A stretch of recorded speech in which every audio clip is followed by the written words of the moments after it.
శ్రీ సరస్వతి నమః. శ్రీ గురుభ్యో నమః. ఈరోజు వైశాఖ శుద్ధ పంచమి, జగద్గురువులైనటువంటి ఆదిశంకరులు జన్మించినటువంటి రోజు. అటువంటి జగద్గురువుగా సనాతన ధర్మాన్ని పునరుద్ధరించి సనాతన ధర్మాన్ని రక్షించడం కోసం భారతదేశంలోని 4 మూలల 4 పీఠాలు, చతురామ్నాయ పీఠాలు స్థాపించి ఒక్కొక్క పీఠానికి ఒక్కొక్కరిని అధిపతిగా నియమించి చివరకు కంచిలో ఒక పీఠం ప్రత్యేకంగా కామకోటి పీఠం స్థాపించి దానికి ఆయనే అక్కడ ఆదిశంకరులే పీఠాధిపతిగా ఉన్నారు. అటువంటి శంకరుల నుంచి ప్రారంభించి నేటి వరకు పరంపరగా ఆ పీఠ పరంపర కొనసాగుతూ వస్తుంది. మీరు అందరూ చూసే ఉంటారు. నిన్న అక్షయ తృతీయ సందర్భంగా కంచి కామకోట పీఠానికి ఉత్తరాధికారిని నియమించారు, 71వ పీఠాధిపతిగా. ఆయన కూడా మన తెలుగువారే కావడం విశేషం. అలానే శృంగేరిలో కూడా తెలుగువారి పీఠాధిపతిగా ఉండడం కూడా అదృష్టం, గర్వించదగినటువంటి విశేషం. ఆది శంకరాచార్యుల దగ్గర నుండి ప్రారంభించి నేటి వరకు ఏం చూస్తున్నారంటే ఆయన కనపడుతుంది మీకు నాకేం సరే ఇక్కడ చెప్తుంటే అక్కడ చూస్తారు. ఆది శంకరుల మొదల నుంచి నేటి వరకు ఒక పక్క సనాతన ధర్మం అట్లా పరంపరాగతంగా వారు కొనసాగిస్తూ వస్తూ ఉంటే, మరొక పక్క దత్త సంప్రదాయంలో అనేక మంది అవధూతలు, మహనీయులు కూడా మానవాళిని అనుగ్రహించడం కోసం ఎప్పుడూ భూమి మీద సంచరిస్తూ ఉంటారు.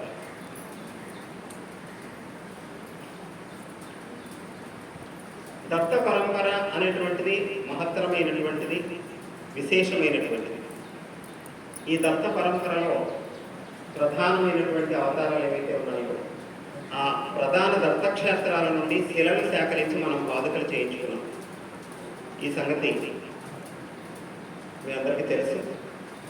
ప్రత్యేకించి ఇటీవల మనం దత్తక్షేత్రాలకు వెళ్ళినప్పుడు గిరినార్ నుండి కూడా శిలా సేకరణ చేసి ఆ గిరినార్ నుండి తెచ్చిన శిలతో కూడా పాదుకలు చేయించాం.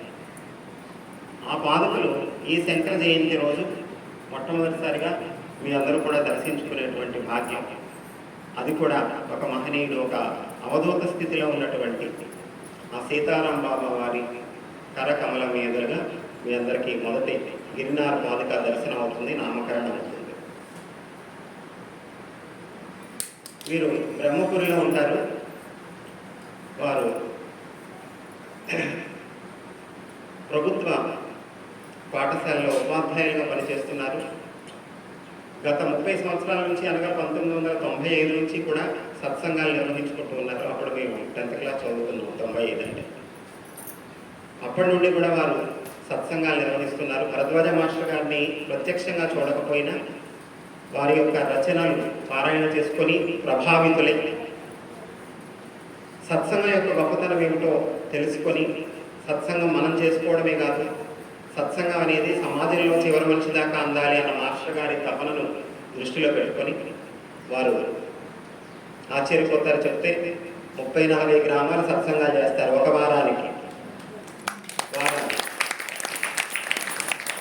మా చుట్టుపక్కల గ్రామాల్లో ఏడాదికి ఒక సత్సంగం కూడా జరగదు. ఫోన్లో ఉంటారు అంతే. రోజు లైవ్లో సత్సంగం ఉంటే మరి ఎంతో కష్టం నాకు అర్థం కాదు.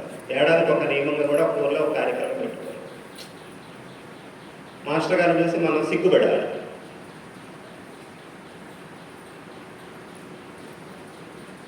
వారానికి అన్ని గ్రామాలు తిరగడం అంటే మాటలా ఒక పక్క ఉపాధ్యాయ వృత్తి నిర్వహించుకుంటూ అన్ని 30-40 గ్రామాలు సత్సంగాలు చేసుకుంటూ 100 గోవులతో ఉన్నటువంటి గోశాల నిర్వహణ చేస్తూ సత్సంగం యొక్క ఫలము, మాస్టర్ గారు అంత సత్సంగాలు చేస్తున్నారు కదా, సత్సంగ ఫలం ఎట్లా లభిస్తుందో తెలుసా? మహనీయుల సేవా భాగ్యం. 15 సంవత్సరాలుగా వాళ్ళు సేవ చేసుకుంటున్నారు. వారు ఎక్కడి నుంచి వచ్చారో తెలియదు, ఏ భాష ఏ ప్రాంతమో తెలియదు. కాకినాడ పురవీధులలో సంచరిస్తూ ఉండేవారట. మాస్టర్ గారు చెప్తేనే తెలిసింది మాకు కూడా. మేము వెళ్ళాం. అనకాపల్లిలో హనుమాన్ శోభాయాత్ర వేల మందితో చేసినటువంటి కార్యక్రమానికి మేము వెళ్ళినప్పుడు తిరుగు ప్రయాణంలో అనకాపల్లి నుంచి వస్తే బ్రహ్మపురి ఎప్పటి నుంచో వెళ్ళాలి అని ఒక ఆలోచన ఉంది. సరే ఎట్లాగో అనకాపల్లి దాకా వెళ్తున్నాం కాబట్టి తిరుగు ప్రయాణంలో అక్కడ ఆగాలి, మాస్టర్ గారిని కలవాలి అనుకున్నాం. ఆ రాత్రి అక్కడనే వారి గోశాలలోనే మేము విశ్రమించాము. బ్రహ్మపురిలో గోదావరి తీరం, సప్త గోదావరిలో గౌతమి అనే పేరుతో ఉన్నటువంటి నది, అది ప్రధానమైనటువంటి నది గోదావరి గౌతమి. ఆ గౌతమి తీరంలో చక్కని గోశాల, అది కూడా గోపాల్ బాబా గారి ఆశీస్సులతో ఏర్పాటు చేసినటువంటి గోశాల. మన దగ్గర గోశాల పెట్టినటువంటి సమయంలోనే ఇంచుమించు వారి దగ్గర కూడా గోశాల ప్రారంభం చేశారు. అప్పట్లో నితీష్ గారు చెప్పేవారు, బ్రహ్మపురి మాస్టర్ అక్కడ పెడుతున్నారు గోశాల అని. అందుకని ఇప్పుడు మనం ప్రజెంట్ సత్సంగం జరుగుతుంది కదా, మన టాపిక్ జరుగుతుంది. ఇప్పుడు జరిగేటువంటి సత్సంగంలో ప్రధానంగా ఏమొస్తుంది? మనిషికి కావలసినటువంటిది ఏమిటి? ఏం కావాలి? ఏం కావాలి చెప్పండి, మీకు ఏం కావాలి? ఇప్పుడే ఇచ్చేస్తాం. తృప్తి, శాంతి కదా. ప్రతి వారికి కావాల్సింది ఏమిటి? తృప్తి, శాంతి. అవి రెండు ఉన్నప్పుడు ఆనందంగా ఉంటాడు ఆటోమేటిక్గా. తృప్తి, శాంతి, ఆనందం అనేటువంటివి మౌలిక అంశాలు. ఆ తృప్తి, శాంతి అనేవి ఎక్కడి నుంచి వస్తాయి, ఎలా వస్తాయి అనేటువంటి విషయంలో క్లారిటీ లేకపోవడం వల్ల మనిషి అనేక రకాల ఉరుకులు కొరకలు పెడుతున్నాడు. పదవ ద్వారానో, సంపద ద్వారానో, లేకపోతే ఇంకా మరి ఏదో ద్వారానో, భార్యా పిల్లల ద్వారానో ఏదో తృప్తి, శాంతి అనుకుంటున్నాడు. కానీ దేని ద్వారా తృప్తి, శాంతి పొందుదామని ప్రయత్నం చేసి ప్రాకలాడుతున్నాడో పాపం వేటి వల్ల చివరికి వీడికి తృప్తి లేదు, శాంతి లేదు. సరిగదా లేనిపోని తలకై విప్పి అనుకుంటున్నాడు. అంటే వేటి ద్వారా తృప్తి, శాంతి రావు అనేది తేట తెలమలు. మరి తృప్తి, శాంతి ఎక్కడి నుంచి వస్తాయి, ఎలా వస్తాయి అని అంటే గాఢ నిద్రలో మనకు అనుభవానికి వస్తున్నాయి అని చెప్తున్నారు మాస్టర్. గాఢ నిద్రలో మనకు అనుభవిస్తున్నటువంటి ఆ శాంతి, హాయి ఏదైతే ఉన్నదో అది మెలకువలో కూడా సాధించే ప్రయత్నమే సాధన. దానికి తగిన విధంగా మన జీవన విధానాన్ని మనం మలుచుకోవాలి అని చెప్తుంది. అందుకని సత్సంగం యొక్క గొప్పతనం ఏమిటి అంటే, సత్సంగాలు భక్తి శ్రద్ధలతో నిర్వహించుకుంటున్నప్పుడు అటువంటి మహనీయుల యొక్క సేవ భాగ్యం మాస్టర్ గారికి దొరుకుతుంది. ఎక్కడెక్కడో శ్మశానాల్లో తిరిగేవారట, అలానే ఏకాంతంగా వాటర్ ట్యాంక్ లాంటి కొన్ని రోజులు ఉన్నారని చెప్పారు. శిథిలమైపోయిన వాటర్ ట్యాంక్ ఉంటే అందులో కొంతకాలం ఉన్నారట, అడవిలాగా ఉండే ప్రదేశంలో. అట్లాంటి సమయంలో వారందరికి వారే సత్సంగ సభ్యులతో కలిసి కాకినాడ నుంచి బ్రహ్మపురి మాస్టర్ గారి దగ్గరికి వచ్చేసి 15 సంవత్సరాల నుంచి అక్కడే ఉండేవారు. అటు గోశాల, ఇటు వీరి సేవ. అంటే మనిషి ప్రాక్టికల్గా ఉన్నప్పుడు ఎలా ఉంటారు? నిజంగా మనం విన్న సత్సంగాలు, చేసిన పారాయణలు కనుక మనకు వంటబడితే అట్లాంటి వారు ప్రాక్టికల్గా ఎలా ఉంటారు అని అంటే, మాకు కూడా మాస్టర్ గారి గురించి మేము విని ఉన్నాం కానీ ఎప్పుడు ఎదురు పడలేదు, కలవలేదు. వారైతే మన గురించి విన్నారో లేదో కూడా తెలియదు, మేము వారి గురించి అయితే తెలియదు. కానీ మొన్న చూసాం కదా, ఒక పూట వారితో ఉన్నాం. ఎంత వినయము, ఎంత సేవా తత్పరత.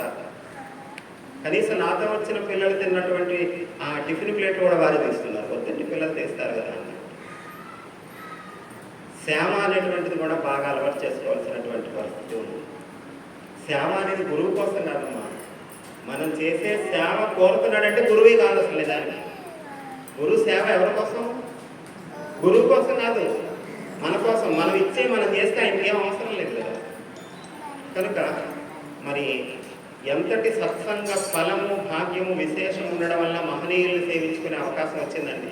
భౌతికంగా మహాత్ములు సేవించుకోవాలంటే సామాన్య విషయం కాదు. చాలా పరీక్షలు పెట్టేవారు, కఠినంగా ఉండేవారు చాలా మొదట్లో, కొన్ని సంవత్సరాల పాటు ఉన్నారు. కనుక తర్వాత వారి అనుభవాలు వారి మాటల్లోనే మనం విందాం. ఊరికి పరిచయం కోసం నేను చెప్తున్నాను. ఈరోజు మనం గిరినాథ్ దత్తపాదుకలు క్షీరాదివాసం, జలాదివాసం, పుష్పాదివాసం, ధాన్యాదివాసం పూర్తి చేసుకొని కొత్త వస్త్రాల్లో పెట్టి ఉంచాం. వస్త్రాదివాసంలో వాటిని ఇప్పుడు బాబాగారి కరకమలముల మీదుగా మీ అందరికీ కూడా దర్శనం చేయించి నామకరణం చేస్తాం. నన్ను సమయం పెట్టండి. శ్రీ సచ్చిదానంద సద్గురు సాయినాథ మహారాజ్ కి, జగద్గురు శ్రీ దత్తాత్రేయ స్వామి మహారాజ్ కి, అనసూయానందవర్ధనునకు, అత్రిపుత్రునకు, హరి ఓం గురుదేవ దత్త.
रूपा ब्रह्म विष्णु परमेश्वर रूपा आनंद निलया ओम जय जय गुरुदेवा श्रीपाद स्वामी विष्णु नृसिंहयोगिने दत्तात्रेयाय नाथाय मंगलम दीनवाहवे माणिक्यवर्याय स्वामी नाथाय मंगलम साईनाथाय मंगलम श्रीनिवासाय मंगलम गुरुदेवाय मंगलम सद्गुरुदेवाय मंगलम ओम श्री सद्गुरु परब्रह्मणे नमः।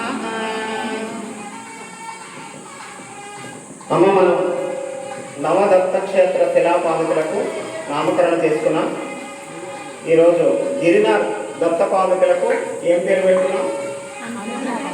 గిరినాథ్ దత్త అనుగ్రహ పాదుకలు. ఒక్కొక్క పాదుకలకు ఏం పేరు పెట్టారు చెప్పండి ఒకసారి మళ్ళీ.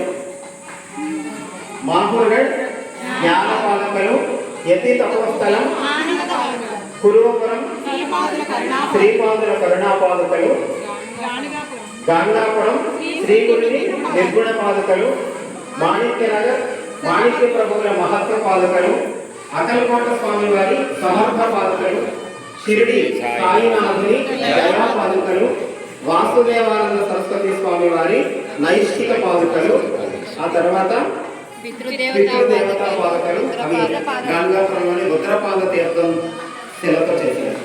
ఈ రోజు నామకరణ చేసుకున్న పాదుకలు గిరినాథ్ దత్త అనుగ్రహ పాదుకలు. గిరినాథ దత్తులు బాలదత్తులుగా వచ్చాడు, అందుకని ఆ పుణ్య పాదుకలు ఉన్నాయన్నమాట. ఆ పాదుకలు ఇప్పుడు మహాత్ముల యొక్క స్పర్శ చేత శక్తిపాతం చేయడం అంటారు కదా, అటువంటి శక్తిపాతం స్వామివారి చేత నామం గట్టిగా చెప్పండి. గోవింద హరి గోవింద దత్తాత్రేయ గోవింద, గోవింద హరి గోవింద దత్తాత్రేయ గోవింద, గోవింద హరి గోవింద దత్తాత్రేయ గోవింద, గోవింద హరి గోవింద జగద్గురువ గోవింద, గోవింద హరి గోవింద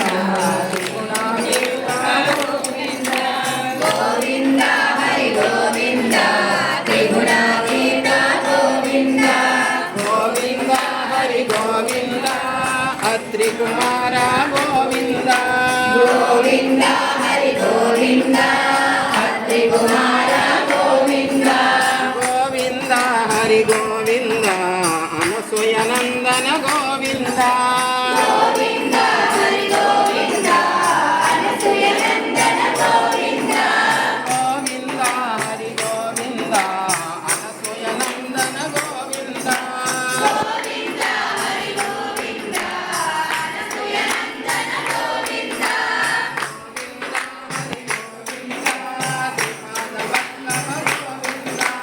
గోవింద హరి గోవింద శ్రీపాద వల్లభ గోవింద,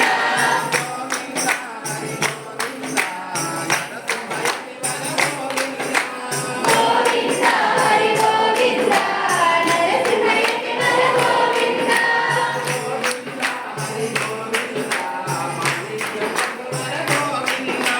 గోవింద హరి గోవింద మాణిక్య ప్రభువర గోవింద,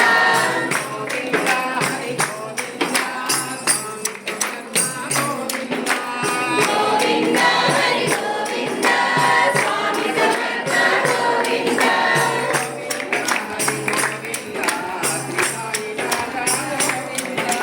గోవింద హరి గోవింద శ్రీ సాయినాథ గోవింద,